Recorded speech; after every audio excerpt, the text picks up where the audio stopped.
하나님 말씀 함께 보겠습니다. 요한복음 21장 15절부터 17절까지 말씀입니다.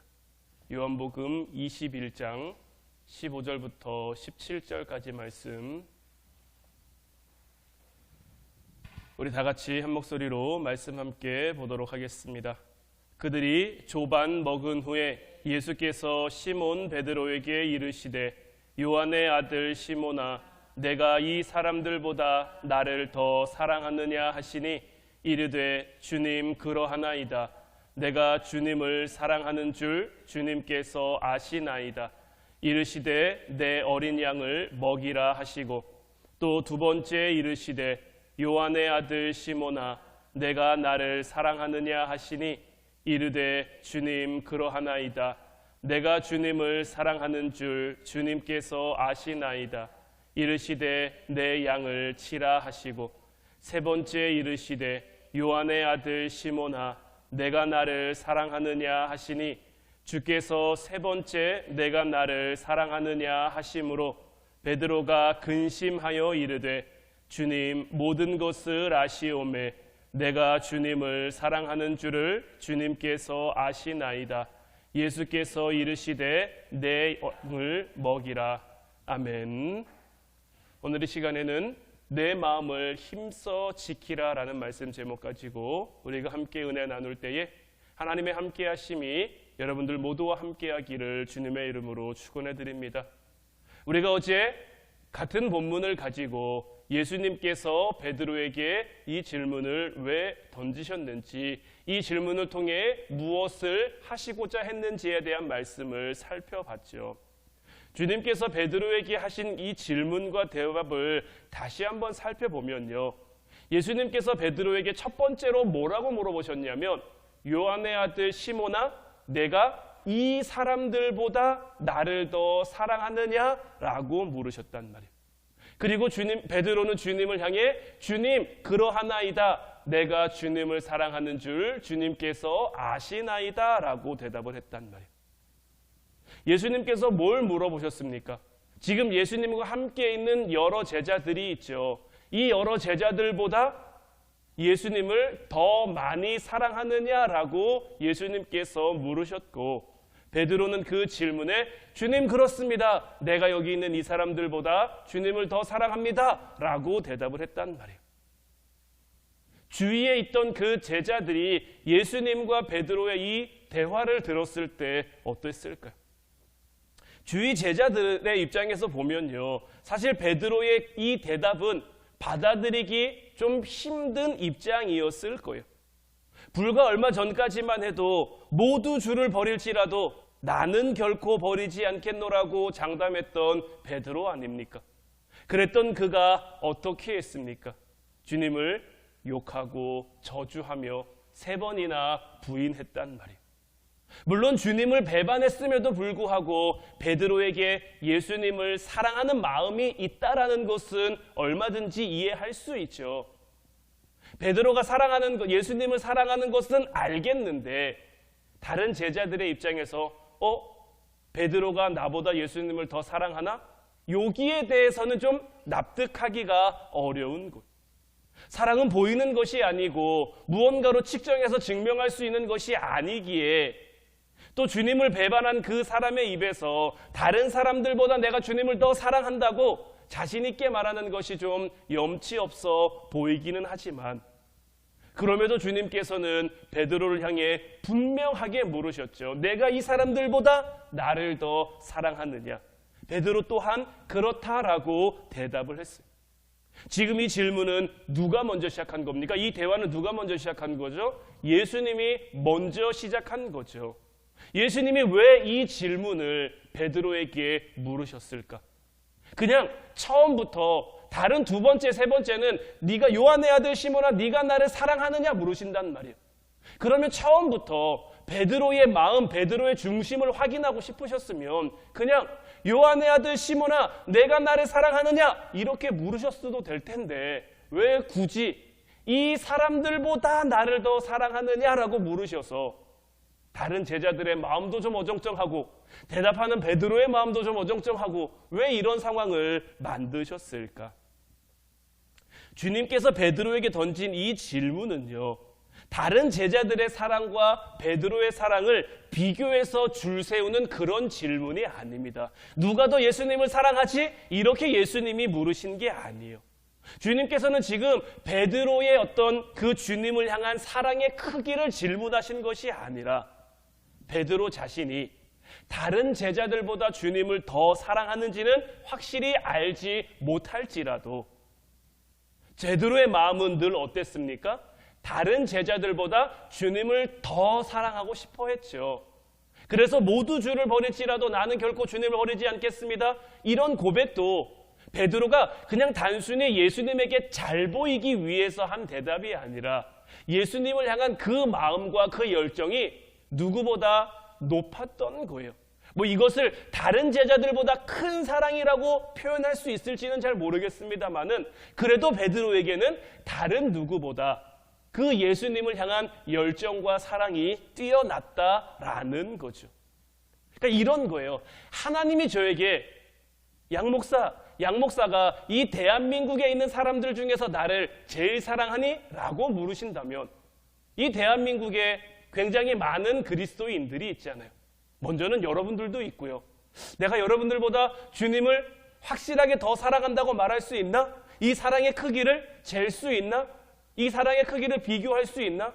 그래서 하나님께서 저에게 이렇게 이 대한민국에 있는 사람들 중에 나를 가장 많이 사랑하느냐라고 이렇게 물으신다면 사실 그렇다고 대답은 할 수 있겠습니다만은 정말 내가 하나님을 이 대한민국에 있는 사람들 중에 가장 많이 사랑하는지 자신할 수는 없을 것 같아요.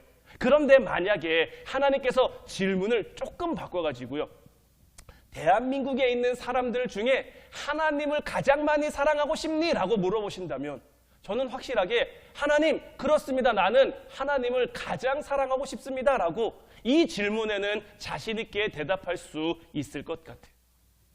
베드로가 비록 배신했죠. 여러모로 부족한 점들도 있죠. 하지만 이 주님의 질문에 대한 이 베드로의 대답에는 주님, 제가 주님을 가장 많이 사랑하는지는 모르겠지만 주님을 누구보다 사랑하고 싶은, 주님을 여기에 있는 이 다른 제자들보다 더 사랑하고 싶은 그 마음이 제게는 있습니다. 다른 제자들보다, 다른 사람들보다 내가 주님을 더 많이 사랑하고 싶습니다. 라는 이 고백이 담겨 있는 대답인 거예요. 소명받은 자가 살아가면서 주님이 맡기신 일을 감당할 수 있는 그 유일한 힘은 주님을 사랑하는 그 마음으로부터 비롯되는 것. 그 마음이 있어야 헌신할 수 있는 것. 물론 이 마음을 변함없이 항상 지속해가는 것은 결코 쉽지 않습니다. 때로는 그 마음을 빼앗길 때도 있어요. 그래서 내 마음의 중심에 주님을 놓치지 않았는지를 늘 점검하고 또 점검해야 되는 거예요. 사도행전 9장 10절부터 21절까지 말씀을 보면요, 그때의 다메섹에 아나니아라 하는 제자가 있더니 주께서 환상 중에 불러 이르시되 아나니아냐 하시거늘 대답하되 주여 내가 여기 있나이다 하니 주께서 이르시되 일어나 직가라 하는 거리로 가서 유다의 집에서 다섯 사람 사울이라 하는 사람을 찾으라. 그가 기도하는 중이니라. 자, 아나니아에게 환상이 보이면서 음성이 들렸는데 누구에게 가라고 말씀하십니까? 사울에게 가라고 말씀하시는 거예요. 아나니아가 이 말씀을 딱 들었어요. 받는 순간 거부감이 드는 거죠. 왜 거부감이 듭니까? 아나니아가 대답하되 주여 이 사람에 대하여 내가 여러 사람에게 듣사온즉 그가 예루살렘에서 주의 성도에게 적지 않은 해를 끼쳤다 하더니 여기서도 주의 이름을 부르는 모든 사람을 결박할 권한을 대제사장들에게서 받았나이다 하거늘. 지금 이 사울은 뭐 하러 온 겁니까? 여기에 예수님 믿는 사람 잡으러 온 거란 말이에요. 이전에도 예수님 믿는 사람을 많이 잡았죠. 많이 해했죠. 많이 박해했죠. 심지어 스데반 집사님이 돌에 맞아 순교하실 때 그 보증을 누가 섰습니까? 이 사울이 섰단 말이에요. 초대교회가 시작되고 초대교회를 통해서 많은 믿는 사람들이 생겼는데 그 믿는 사람들에게 어떻게 보면 지금 주적 같은 존재가 누굽니까? 이 사울인 거예요. 사울. 아나니아의 입장에서 사울에게 가고 싶을까요? 안 가고 싶을까요? 사울 괜히, 그러니까 아나니아도 아는 거죠. 자기를 사울에게 보낸다라고 하는 것은 사울을 통해서 뭔가를 하실 건데 이 사울이라는 사람이 그러니까 하는 이 행동들이, 지금까지 해온 행동들이 별로 마음에 들지 않으니 그에게 좋은 감정, 좋은 마음이 들 수가 없는 거죠. 그럼에도 불구하고 아나니아는 갑니다. 왜 갑니까? 주님이 말씀하셨으니까요. 주께서 이르시되 가라, 이 사람은 내 이름을 위하여 이방인과 임금들과 이스라엘 자손들에게 전하기 위하여 택한 나의 그릇이라. 그가 내 이름을 위하여 얼마나 고난을 받아야 할 것을 내가 그에게 보이리라 하시니, 아나니아가 떠나 그 집에 들어가서 그에게 안수하여 이르되, 형제 사울아, 주 곧 내가 오는 길에서 나타나셨던 예수께서 나를 보내어 너로 다시 보게 하시고 성령으로 충만하게 하신다 하니, 즉시 사울의 눈에서 비늘 같은 것이 벗어져 다시 보게 된지라. 일어나 세례를 받고 음식을 먹음에 강건하여 지니라. 사울이 다메섹에 있는 제자들과 함께 며칠 있을새 즉시로 각 회당에서 예수가 하나님의 아들이심을 전파하니, 듣는 사람이 다 놀라 말하되, 이 사람이 예루살렘에서 이 이름을 부르는 사람을 멸하려던 자가 아니냐. 여기 온 것도 그들을 결박하여 대제사장들에게 끌어가고자 함이 아니냐 하더라. 아나니아를 통해서 사울이 고침을 받고 그 즉시로, 그러니까 이 사울도 성격이 굉장히 좀 아싸한 거예요. 그 전까지는 예수님, 다메섹 도상에서 예수님을 만나기 전까지는 자기의 확신, 자기의 중심에는 뭐가 있었습니까? 내가 이렇게 하는 거, 예수님 믿는 사람 핍박하는 거, 이 사람들을 잡아가는 것, 이 사람들에게 이렇게 하는 것이 하나님을 사랑하는 거라고 여긴 거죠. 그런데 예수님을 만나고 나니까 내 방향이 잘못됐구나. 내 중심에 하나님 아닌 다른 것이 있었구나. 내 의를 드러내기 위함이었구나라는 것을 깨닫고 그 즉시로 이제 방향이 바뀐 거예요. 그 즉시로 회당에 가서 예수가 하나님의 아들이심을 전파하니 듣는 사람들이 왜 안 놀라겠습니까? 며칠 전까지만 해도 기세가 등등해서 예수님 믿는 사람들 다 잡아라 이렇게 하던 사람이 예수 믿으세요 이렇게 얘기를 하고 있으니, 예수 이름에 구원이 있습니다 이렇게 얘기하고 있으니 왜 놀랍지 않겠습니까? 이 모든 것들이 다 어디서부터 비롯됨이고 어디서부터 기인함입니까? 사울은 교회를 핍박하는 자였지만 아나니아의 입장에서 사울은 별로 안수하고 싶지 않은 사람이었을 수도 있지만 주님이 말씀하셨기 때문에 아나니아는 그 말씀에 순종해 사울에게 안수했고, 사울도 주님의 말씀을 알지 못하던 때는 자기 마음에 좋은 대로 자기 의에 의로운 대로 행했지만 예수님의 말씀이 그에게 들어온 이후로는 그 마음의 중심이 완전히 달라졌죠.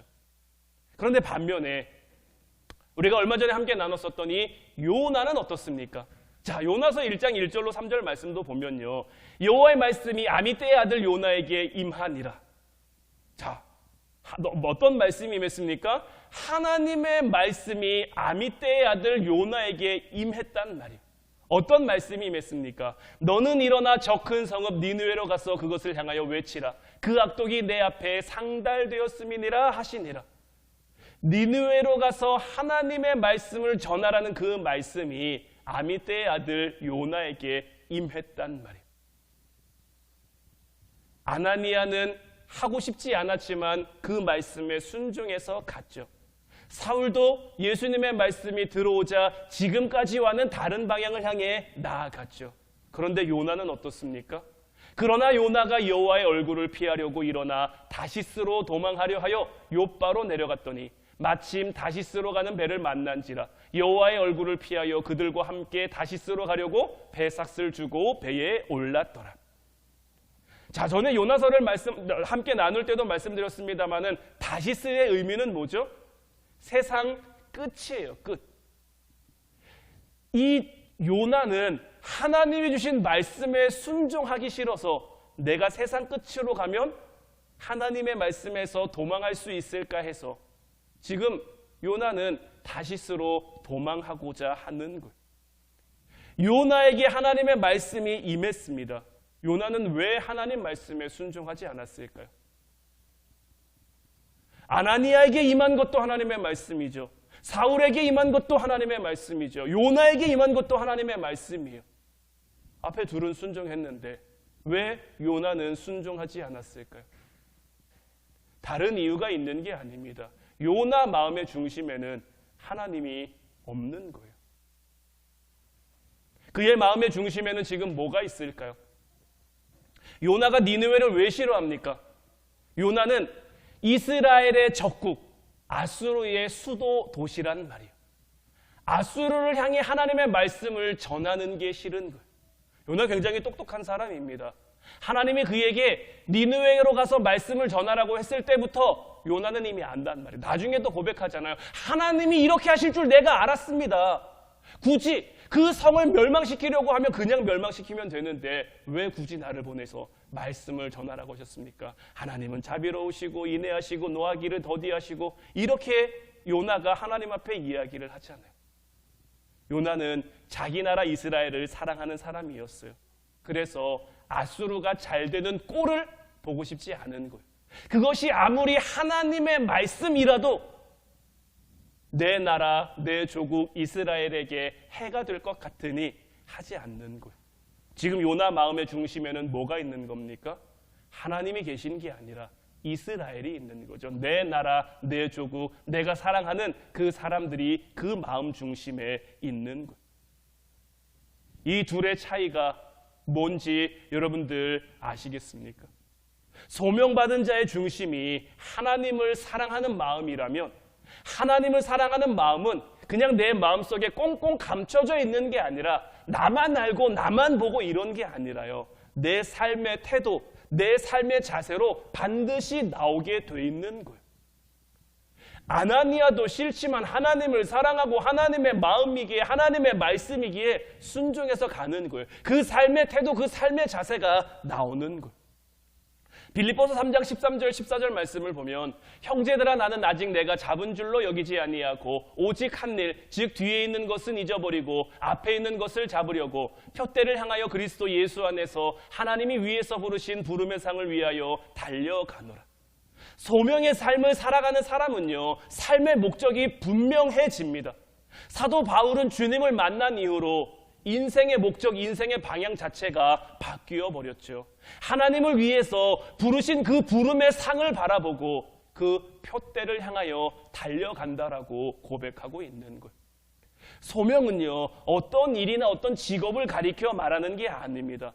우리가 소명을 받으면요 우리의 삶의 목적이 분명해지는 거예요. 지금까지와 똑같은 방법, 지금까지와 똑같은 방식으로 살아갈 수도 있어요. 여전히 먹어야 살 수 있고요. 마셔야 살 수 있고요. 뭔가를 입어야 살 수 있고요. 세상 사람들에게 있어야 할 것 똑같이 있어야 살아갔는데 삶의 목적이 바뀌어 버리는 거예요.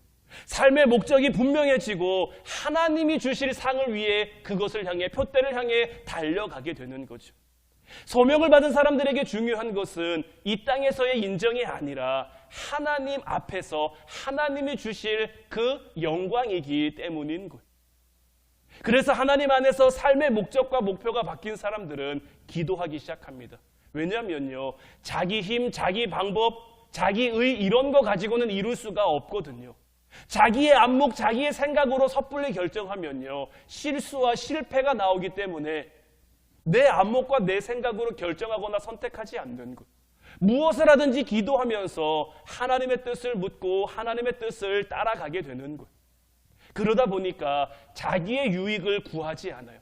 자기의 만족을 구하지 않아요. 그런데 놀라운 건 뭔지 아십니까? 하나님이 주시는 은혜와 풍요로움을 이런 이들이 맛본다라는 거예요. 하나님이 주시는 축복과 사랑을 이들이 가득 누림으로 이 땅 가운데 누구보다 부요한 자가 된다라는 거예요.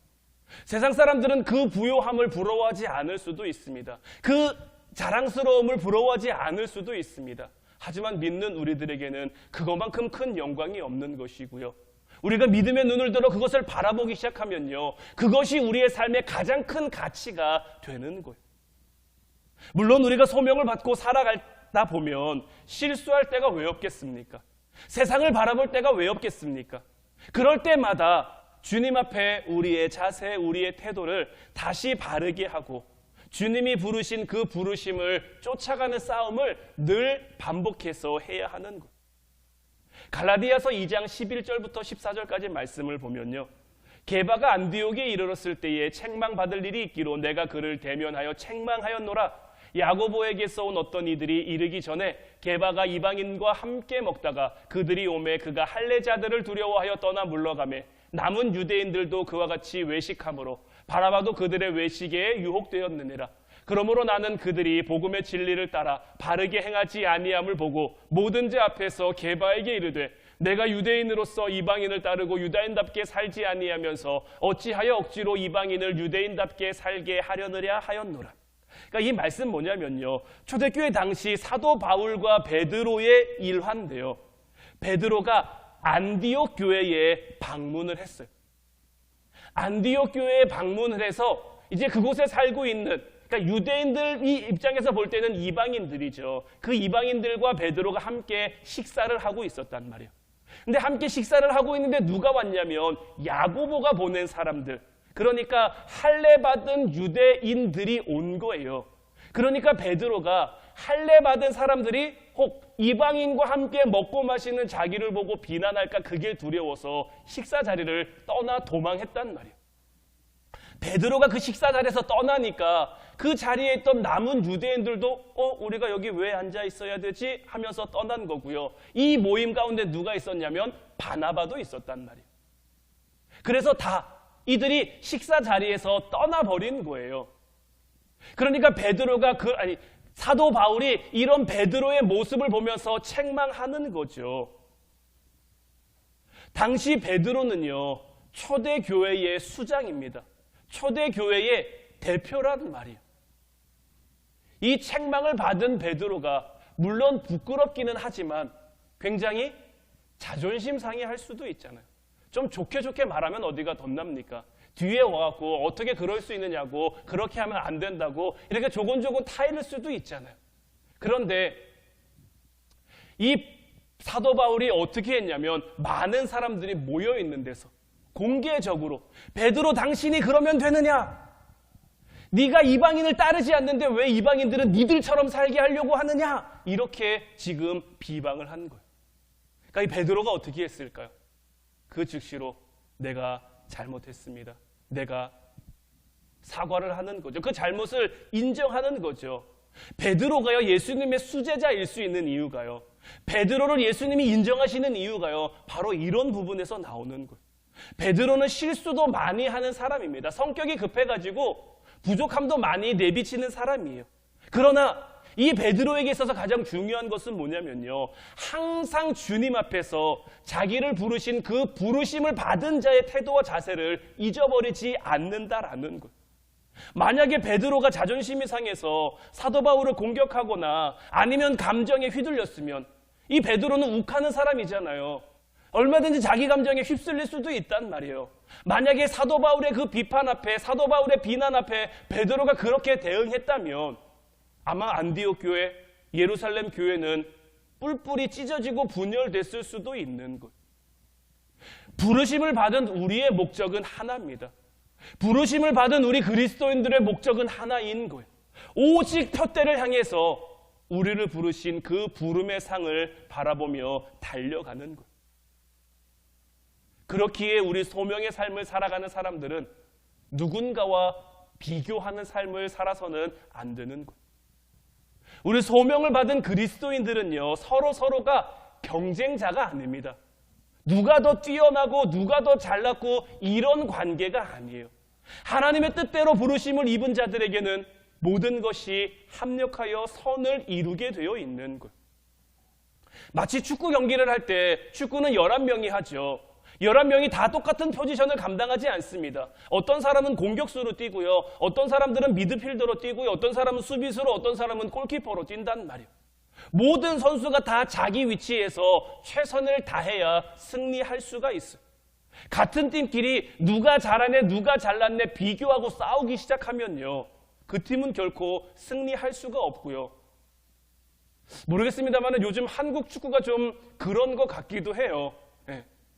오늘도 축구 경기가 있는데 봐야 되나 말아야 되나라는 마음이 들 정도로 뭐 선수들끼리 싸운 것도 싸운 거지만 축구협회와 뭐 이런 여러 가지 그런 갈등들이, 그러니까 팀이 하나가 되지 못하니까 어떻게 이길 수 있겠냐를 우리에게 잘 보여주는 그러한 모습들이 아닌가 싶어요. 주님께서도요, 우리를 이 땅에 보내실 때 한 시대 가운데 여러 장소 여러 모습 가운데 하나님의 사람들을 보내신 거죠. 그리고 그들로 하여금 각각 그 부르신 위치에서 부르신 소명의 삶을 감당하게 하는 거예요. 누가 더 뛰어난 사명, 누가 더 못난 사명, 이런 게 아니라 저마다 자기에게 주어진, 늘 여러분들에게 제가 잘 말씀드리는 건데, 엘리야가 하나님 앞에 부르심을 받았을 때도요, 엘리야 말고도 그 역할을 감당할 수 있는, 바알에게 무릎 꿇지 않은 7,000명이 얼마든지 준비되어 있는 거예요. 그 7,000명 중에 누군가가 주님, 왜 나는 엘리야가 아닙니까? 나도 준비됐는데, 나도 할 수 있는데 나는 엘리야가 왜 아닙니까? 얼마든지 따져 물을 수도 있겠죠. 하지만 주님의 뜻을 깨닫고 주님의 소명을 깨닫고 주님의 마음을 깨달으면요, 그저 내 자리가, 내 위치가 내게 맡겨진 거라는 것을 깨닫게 되는 거죠. 요한복음 21장 18절로 22절, 우리가 오늘 본 본문 말씀의 그 뒷부분을 보면요, 내가 진실로 진실로 내게 이르노니 내가 젊어서는 스스로 띠띠고 원하는 곳으로 다녔거니와 늙어서는 내 팔을 벌리리니 남이 내게 띠띠우고 원하지 아니하는 곳으로 데려가리라. 이 말씀은 하심은 베드로가 어떠한 죽음으로 하나님께 영광을 돌릴 것을 가리키심이로라. 이 말씀을 하시고 베드로에게 이르시되 나를 따르라 하시니, 그러니까 이 말씀은 뭡니까? 이제 베드로가 어떤 죽음으로 하나님께 영광을 돌리게 될 것을 이제 베드로에게 말씀해 주신 거란 말이에요. 베드로가 이 말씀을 듣고 이렇게 주변을 보니까 누가 보였냐면, 베드로가 돌이켜 예수께서 사랑하시는 그 제자가 따르는 것을 보니 그는 만찬석에서 예수의 품에 의지하여 주님, 주님을 파는 자가 누구오니까 묻던 자더라. 이에 베드로가 그를 보고 예수께 여짜오되 주님, 이 사람은 어떻게 되겠사옵나이까? 예수께서 이르시되 내가 올 때까지 그를 머물게 하고자 할지라도 내게 무슨 상관이냐? 너는 나를 따르라 하시더라. 그러니까 베드로가 이제 소명을 회복했어요. 그리고 예수님께서 자기의 어떤 앞날에 대해서도 이야기를 해주셨단 말이에요. 그 말을 듣고 나니까 나는 알겠어요. 그런데 다른 제자들이 어떤지 궁금한 거죠. 그때 눈에 들어온 것이 어떻게 보면 예수님과 수제자의 자리를 가장 높고 많이 경쟁했던 요한인 것 같아요. 그래서 물어본 것 같기도 해요. 그래서 요한이 어떻게 되겠습니까? 라고 물어봤더니 예수님의 말씀을 한마디로 말하면 뭡니까? 신경 꺼. 요한이 어떻게 되든지 네랑 무슨 상관이야. 그냥 너는 신경 끄고 너에게 맡겨진 자리, 너에게 주어진 일, 그거 하면 되는 거야. 베드로는 베드로의 소명을, 요한은 요한의 소명을 감당하면 되는 거다라고 주님께서 말씀하는 거예요. 부르심을 입은 자는요, 다른 사람의 부르심과 비교할 필요가 없는 거예요. 그저 주님을 보고 주님만 따라가면 되는 거예요. 내 눈에 작아 보일 수도 있고요, 내 눈에 가치 없어 보일 수도 있고요. 그럼에도 불구하고 내게 맡겨진 일에 충성하고 충실히 하면요, 하나님께서 우리의 삶을 존귀하게, 하나님께서 우리의 삶을 복되게, 하나님께서 우리의 삶을 온전하게 만들어가 주시는 거예요.